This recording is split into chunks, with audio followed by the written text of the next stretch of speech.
Di sini, setiap detik adalah perjalanan menuju karya dan kebaikan. Inilah saatnya membuka beranda, menyambut cerita baru bersama Asta Cita. Beranda Asta Cita, tempat cerita bertemu makna.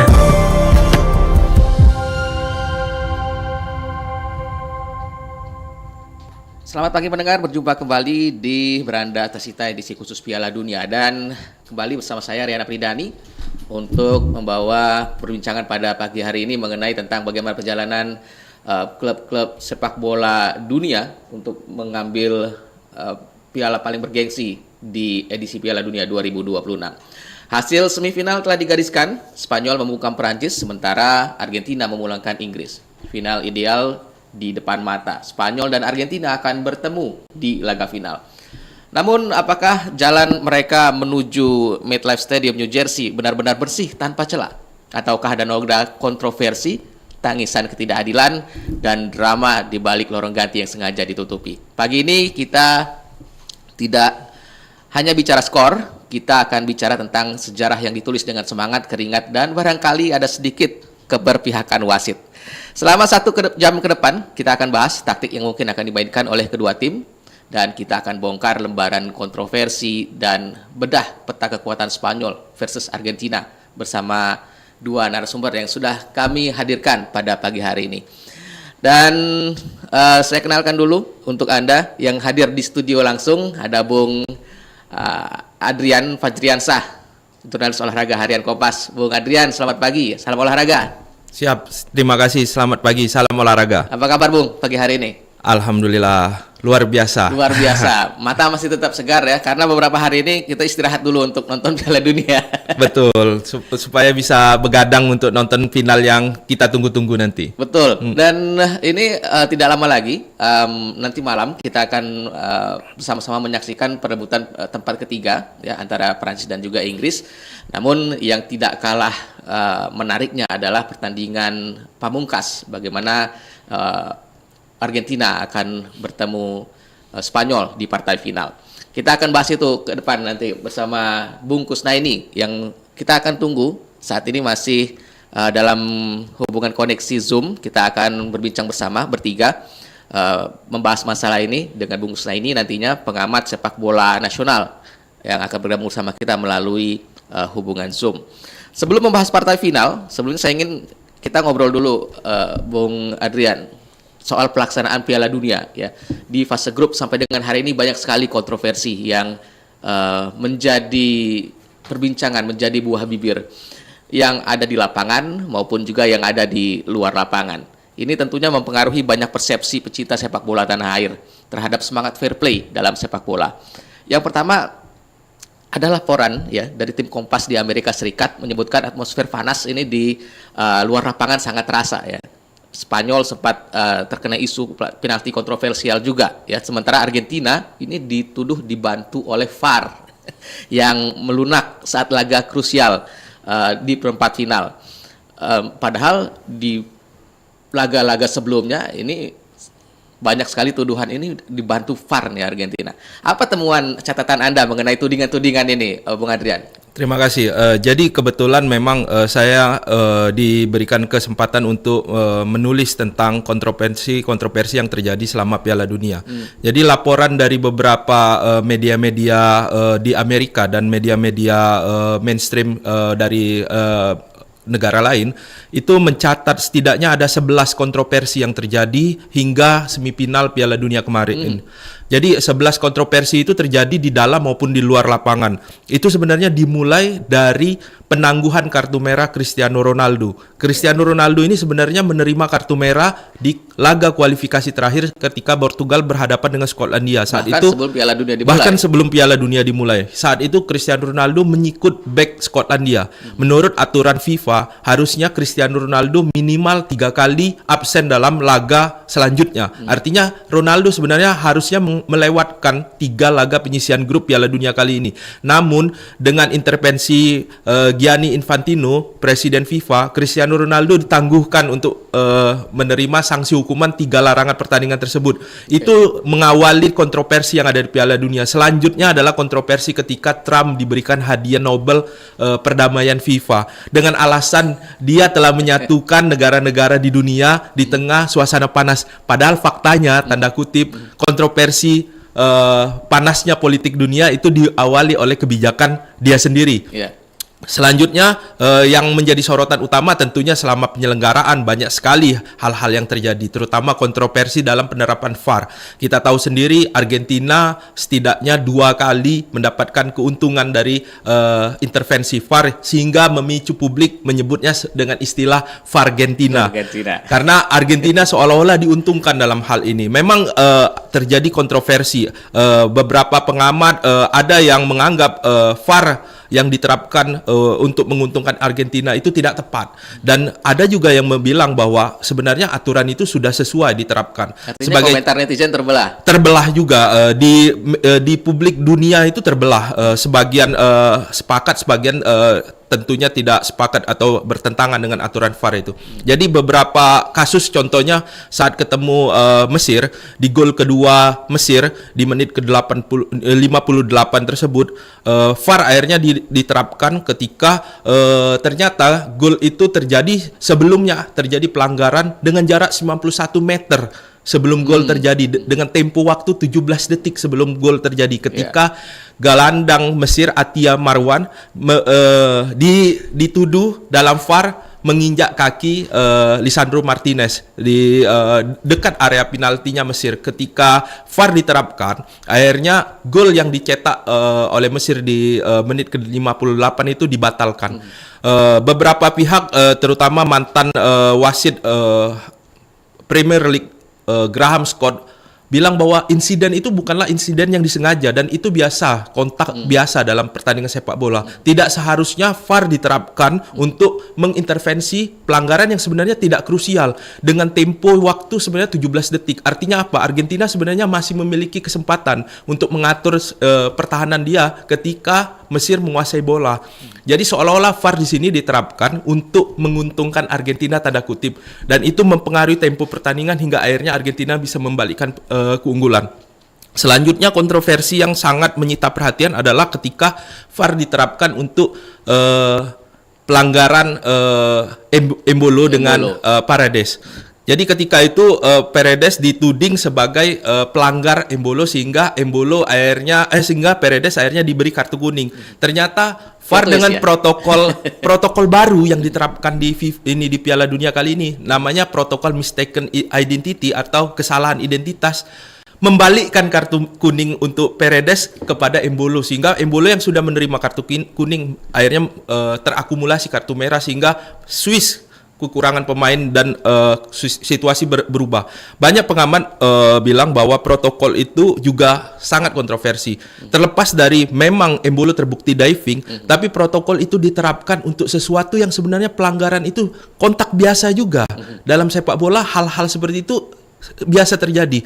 Jadi kontak yang terjadi itu pun bukan di area yang sebenarnya menguntungkan Swiss. Jauh dari kotak penalti, bukan berharap penalti, bukan berharap tendangan bebas, dan juga bukan untuk mengatur tempo pertandingan karena waktu pertandingan masih sangat panjang saat itu. Artinya urgensinya juga dipertanyakan, subjektivitas wasit untuk menggunakan VAR dalam pertandingan ini menjadi sangat kabur ya pada saat laga-laga di Piala Dunia kali ini. Betul sekali. Jadi VAR saat ini dianggap sangat forensik oleh beberapa pengamat. Jadi VAR sangat detail dalam mengamati semua insiden yang terjadi di lapangan. Karena Pierluigi Collina, ketua wasit FIFA, menerapkan 4 sudut pandang baru. Jadi dia menambah 4 official VAR sehingga titik pengamatan VAR itu menjadi semakin luas di Piala Dunia kali ini. Yang tadinya sebelumnya hanya 2, sekarang menjadi 4. Nah, itu membuat pengamatan VAR itu menjadi lebih forensik, lebih detail. Sehingga akhirnya kejadian-kejadian yang sebenarnya tidak krusial dan dalam sepak bola biasa terjadi kontak tersebut, akhirnya dianggap sebagai sesuatu yang harus diamati. Dan penerapannya pun sangat subjektif. Karena kenapa? Tetap intervensi VAR itu balik lagi ke keputusan wasit. Dalam aturan VAR itu, VAR tidak bisa mengintervensi wasit untuk memberikan kartu, tapi dia bisa merekomendasikan wasit untuk mengamatin VAR. Nah, wasit memiliki hak prerogatif untuk mengamati atau tidak mengamati. Ketika VAR memberikan usulan mengamati suatu kejadian, wasit apabila dia yakin bahwa dia sudah melihat kejadian itu di lapangan, dia boleh menolak. Masalahnya ketika wasit ada unsur subjektivitas, dia mungkin akan melihat suatu kejadian yang ternyata menguntungkan tim A, dan kejadian yang sama ternyata dia tidak mengamati VAR tersebut yang ternyata tidak menguntungkan tim B. Itulah yang menjadi kontroversi ketika unsur subjektivitas itu ternyata masih ada, sangat berpengaruh ke intervensi VAR. Ya, dan belum lagi penerapan kebijakan ini dilakukan mendadak ya. Kita semua terkaget-kaget juga. Pada Piala Dunia ini banyak sekali keputusan kebijakan-kebijakan yang dilakukan secara mendadak oleh aturan-aturan FIFA. Nah, saya ingin sapa dulu Bungkus di line Zoom ya, sudah bergabung bersama kita. Bungkus, apa kabar? Selamat pagi. Selamat pagi Kakak Rian, selamat pagi Adrian. Selamat pagi Bungkus. Alhamdulillah sehat. Terima kasih sudah bergabung bersama kami di Persatu RRI pada pagi hari ini, Bungkus. Iya, selamat pagi Kakak Rian dan teman-teman pendengar RRI Pro 1 Palembang. Baik. Kita sudah bicara tadi sedikit ya untuk mengawali perbincangan pada pagi hari ini tentang bagaimana perjalanan sejumlah laga di Piala Dunia 2026 sampai dengan dari fase grup sampai dengan babak final. Banyak sekali kontroversi yang muncul. Salah satunya tadi yang sempat kami bahas, Bung, mengenai tentang VAR ya. Ini menjadi sejumlah kontroversi yang dibicarakan publik dalam Piala Dunia 2026. Keputusan kontroversial yang muncul di Piala Dunia kali ini di mana penggunaan teknologi dalam membantu wasit mengambil keputusan. Melihat dinamika ini, apakah teknologi semi automated offside atau VAR di Piala Dunia 2026 ini benar-benar menegakkan keadilan atau justru menjadi alat baru untuk memuluskan langkah-langkah tim raksasa? Bagaimana Anda melihat hal ini, Bungkus? Ya, filosofi dasar VAR itu kan sebetulnya membantu memperkuat akurasi keputusan ya. Jadi dengan harapan dengan adanya bantuan teknologi, keputusan-keputusan yang dibuat itu lebih akurat ya, lebih bisa dipertanggungjawabkan. Apa yang tidak terlihat oleh mata manusia dapat dijangkau oleh teknologi. Sebetulnya filosofinya kan itu. Tapi memang teknologi itu sendiri juga bukannya tanpa kelemahan gitu ya. Misalnya contoh ketika bola bersinggungan dengan kabel gitu ya. Kalau untuk ukuran manusia itu terasa bahwa itu ada persinggungan. Tapi ternyata untuk ukuran teknologi, level persinggungannya dianggap belum cukup untuk mengganggu jalannya pertandingan gitu ya. Nah ini kan soal-soal seperti ini kan memang soal-soal yang tidak bisa yang selalu akan menjadi perdebatan panjang gitu ya. Kemudian misalnya soal level pelanggaran yang namanya VAR itu kadang-kadang kan ketika dia diinformasikan kepada wasit itu karena dianggap terjadi kontak dengan level tertentu gitu. Nah, padahal dalam penentuan keputusan wasit itu level pelanggaran, level kontak itu sangat menentukan. Seberapa serius kontaknya, seberapa besar tingkat benturannya itu kan menjadi pertimbangan ketika wasit memutuskan apakah itu layak dianggap sebagai pelanggaran atau tidak. Nah, VAR itu kan tidak bisa sebetulnya mengukur level itu. Itu yang bisa adalah mata wasit, mata manusia. Nah, karena itu memang seringkali terjadi perbedaan tafsir ya.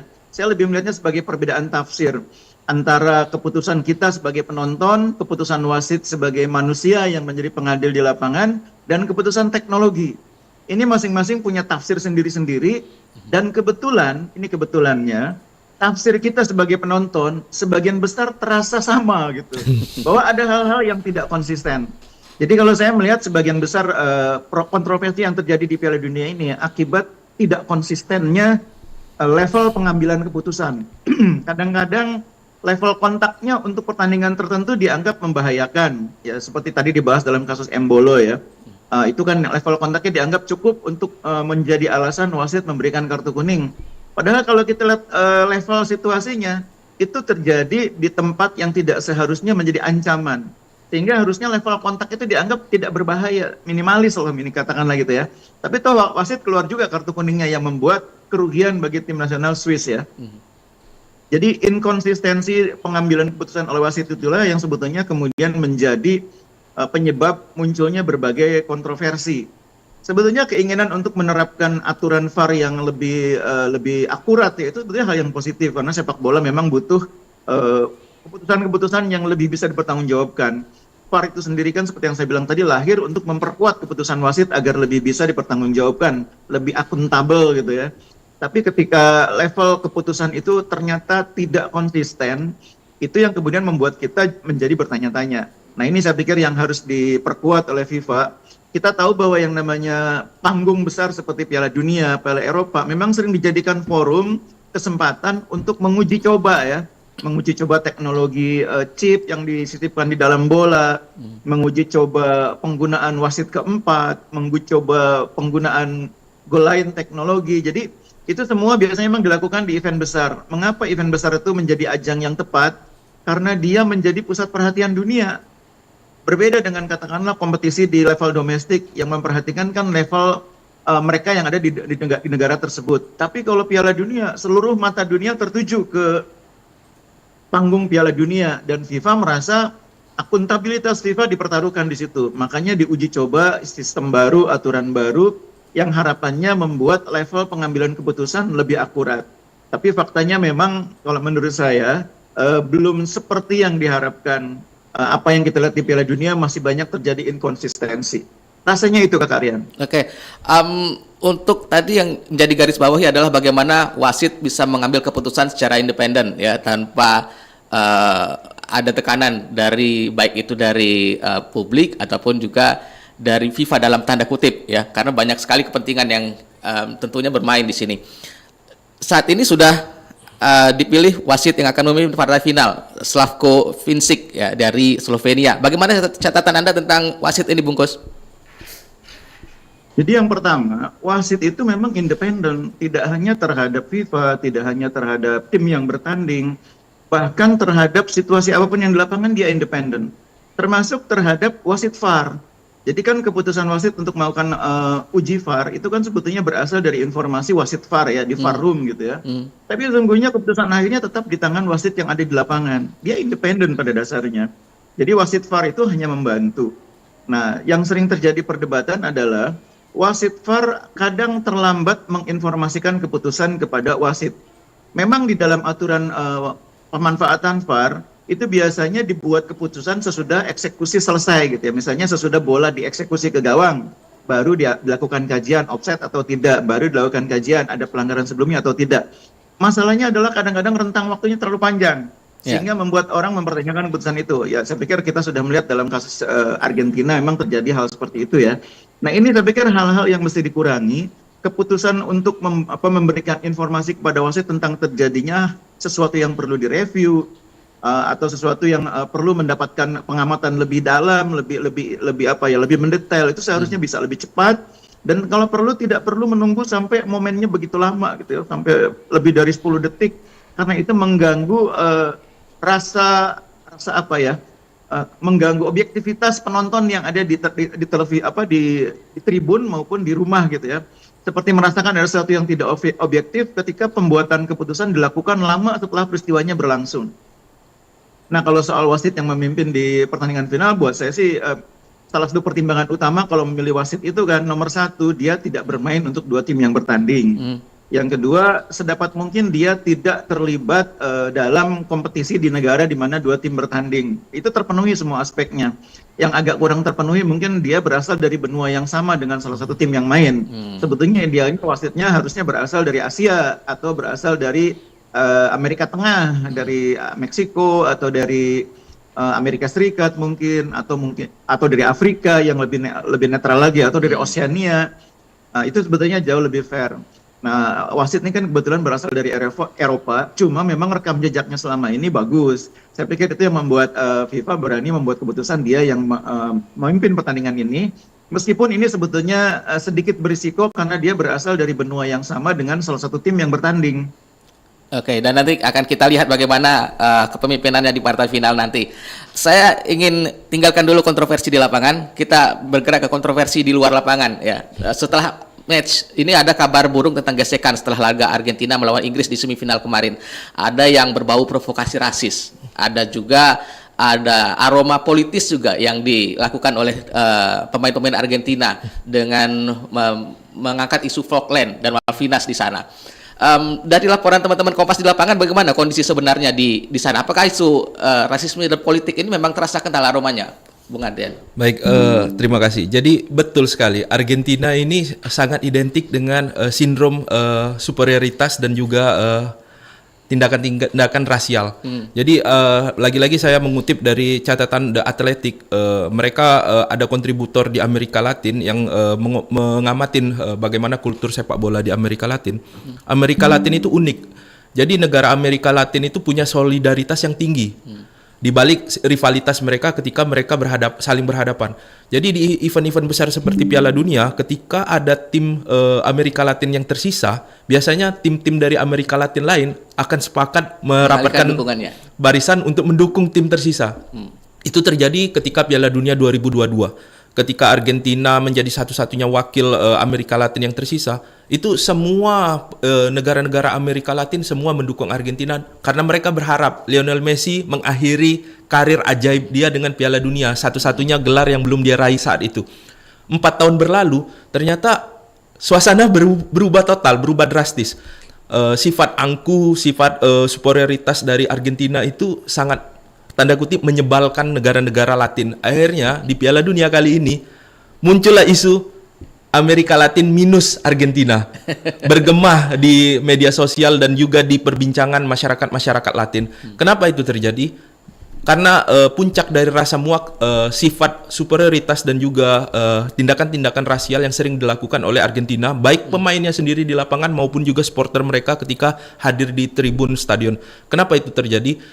Ternyata pakar antropologi dari Argentina menceritakan bahwa itu tidak lepas dari sejarah Argentina sendiri. Argentina itu tercipta dari pendatang, imigran-imigran dari Eropa, dari Spanyol dan Italia Selatan. Itu membuat mereka merasa berbeda dengan Amerika Latin yang lain, yang kebanyakan penduduknya itu berbaur dengan masyarakat pribumi dan juga Afrika Latin yang didatangkan di era kolonial. Nah, di masa diktator di abad-abad ke-18-19, Argentina coba memurnikan diri untuk menjadi ras keturunan Eropa murni yang unggul dibandingkan negara-negara Latin lain. Mereka menyingkirkan masyarakat kulit gelap, baik itu pribumi maupun juga Afrika yang didatangkan saat era kolonial. Padahal mereka melupakan fakta. Diego Maradona ternyata keturunan ras campuran. Bapaknya adalah suku asli Amerika Selatan, dari suku Guarani, sementara ibunya keturunan Italia Spanyol. Jadi sebenarnya Argentina itu ras campuran. Hanya saja mereka menghilangkan identitas itu untuk menciptakan superioritas. Nah, ketika superioritas itu berada di puncaknya, mereka punya tindakan-tindakan yang sering menyebalkan tadi, rasial. Faktanya terjadi ketika pertandingan ngelawan Tanjung Verde. Ketika Aiso Speed datang, dia diejek oleh supporter Argentina. Pergilah kamu menangis di kebun binatang. Ketika dia Aiso Speed yang seorang pendukung Portugal hadir untuk mendukung Mesir menghadapi Argentina, dia lagi-lagi mendapatkan tindakan rasial dengan gestur monyet yang ditunjukkan oleh supporter Argentina. Supporter Argentina menyiramkan bir ke supporter Mesir. Sebenarnya tindakan-tindakan rasial itu sering memang dilakukan oleh supporter maupun pemain. Bahkan pasca kemenangan mereka dari Kolombia di final Copa America 2024, pemain-pemain Argentina menyanyikan yel-yel ejekan rasisme yang tertuju kepada pemain Prancis. Ayo kita bermain bola, oper ke sini. Mereka bermain untuk Prancis tapi negaranya berasal dari Angola. Itu ditayangkan live. Jadi sifat-sifat itulah akhirnya membuat di fenomena baru di final kali ini, negara-negara Latin tidak mendukung Argentina. Nah, ini menarik ya. Bungkus, dari kacamata Anda, apakah kontroversi ini akan merusak mentalitas bermain kedua tim nanti di final, atau justru akan menjadi bahan bakar tambahan untuk membuktikan siapa yang paling layak untuk menjadi juara di Piala Dunia 2026? Ya, saya melihat memang salah satu kegagalan yang dialami oleh FIFA ya dalam penyelenggaraan Piala Dunia 2026 ini adalah mencegah isu-isu rasisme muncul ke permukaan. Padahal selama ini FIFA termasuk yang paling gigih mengkampanyekan slogan persamaan, mengkampanyekan slogan no discrimination gitu ya, no racialism. Itu sebetulnya FIFA selama ini kan sangat gigih ya. Tapi itu sebelum sampai ke Argentina, bahkan ketika Piala Dunia belum dimulai, isu itu sudah muncul dari perlakuan tuan rumah Amerika Serikat terhadap tim-tim tamu, terhadap supporter atau pendukung tim tamu yang akan masuk ke Amerika. Bagaimana mungkin negaranya bertanding di Piala Dunia, supporternya nggak boleh datang? Padahal itu kan hal yang paling prinsip dalam sepak bola. Sepak bola itu digelar di lapangan oleh dua tim yang bertanding, didukung oleh pendukung yang ada di tribun. Itu kan prinsip sekali dalam sepak bola. Ketika pendukungnya tidak ada di tribun tanpa alasan yang jelas karena mereka nggak bisa datang atau karena alasan lain, maka itulah bentuk diskriminasi sesungguhnya. Nah, itu sudah dilakukan oleh Amerika Serikat dengan melarang supporter dari negara tertentu di Afrika, kita sebut saja Senegal gitu ya, kita sebut saja Pantai Gading, nggak boleh datang, bayangkan. Sehingga mereka hanya bisa mengandalkan supporter yang berasal dari warga yang punya akar keturunan yang sudah ada di sana. Lalu perlakuan Amerika terhadap tim-tim yang memiliki pemain dengan akar keturunan dari benua Afrika juga, itu juga sebetulnya menunjukkan sifat yang mendekat kepada isu-isu rasialisme gitu ya. Nah, makanya tidak heran kalau di Piala Dunia ini Argentina terlihat lebih berani menampilkan identitas mereka gitu ya, yang cenderung agak kurang elok sebetulnya dalam panggung sepak bola dunia di mana seluruh mata dunia tertuju. Bahkan supporter Argentina di tengah derasnya isu menentang pendudukan Gaza oleh Israel gitu ya, pendukung Argentina dengan bangga berani mengibarkan bendera Israel. Itu kan menunjukkan bahwa FIFA-nya memang tidak tegas gitu loh. FIFA-nya memang tidak cukup kuat menegakkan prinsip-prinsip no discrimination, prinsip persamaan yang sebetulnya selama ini menjadi fondasi dari kampanye positifnya FIFA. Nah, jadi balik lagi ke soal Argentina, kita tahu bahwa Argentina ini memang sejak dulu termasuk negara Amerika Latin yang tidak pernah menyisipkan pemain berlatar belakang warna kulit tertentu gitu ya. Jadi kalau Brasil itu kan selalu identik dengan pemain-pemain yang multikultur, multicolor gitu ya. Begitu juga dengan negara-negara kuat lainnya di Amerika Latin seperti Paraguay, Kolombia. Argentina memang dari dulu seperti itu. Selama ini tidak pernah menjadi isu sebetulnya. Dan itu saya pikir memang kita tidak bisa memilih siapa yang bermain untuk tim nasional. Tapi ketika Argentina, para supporternya terutama, bahkan pemainnya kadang juga melakukan itu terhadap lawan mereka di lapangan, menunjukkan itu soal perbedaan warna itu, maka isunya kemudian menjadi berkembang sangat luas. Ini saya pikir hal yang harus segera menjadi perhatian FIFA, karena sebetulnya panggung Piala Dunia ini kan diharapkan FIFA ini kan menunjukkan bagaimana sepak bola mampu menyatukan dunia. Tidak ada sekarang yang bisa mampu menyatukan dunia ini. Tidak PBB, tidak Amerika. Yang bisa itu sebetulnya sepak bola, panggung sepak bola Piala Dunia. Tapi dengan apa yang dilakukan oleh FIFA membiarkan terlalu banyak isu seperti ini berkembang, sebetulnya semangat untuk menjadikan Piala Dunia sebagai panggung yang menyatukan dunia itu sebetulnya agak sedikit mengendur gitu. Bahkan menurut saya besar kemungkinan tidak tercapai. Baik. Itu sebagai kontroversi yang kita bahas.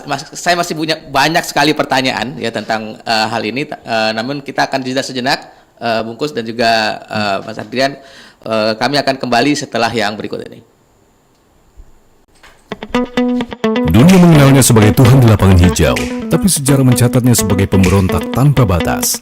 Diego Armando Maradona adalah paradoks terbesar dalam sepak bola. Kejeniusannya tak perlu didebat. Dalam pertandingan perempat final melawan Inggris pada 22 Juni 1986, hanya butuh waktu 4 menit bagi Maradona untuk menunjukkan sisi manusia yang paling ekstrim. Melewati 5 pemain, menari di antara hadangan lawan, hingga mencetak apa yang kita sebut gol abad ini.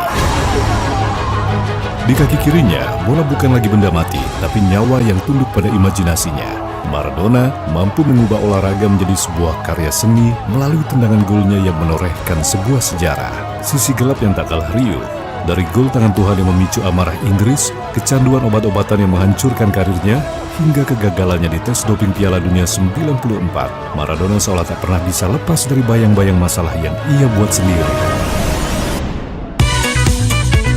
Menjadi satu-satunya pemain yang sanggup membawa tim biasa saja seperti Napoli dan timnas Argentina yang saat itu menjadi juara dunia hampir sendirian.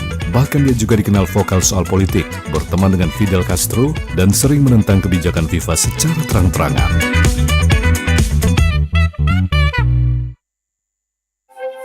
Tetap Tetap bersama kami di Beranda Astacita, tempat cerita tumbuh dan inspirasi terus mengalir. Beranda Astacita.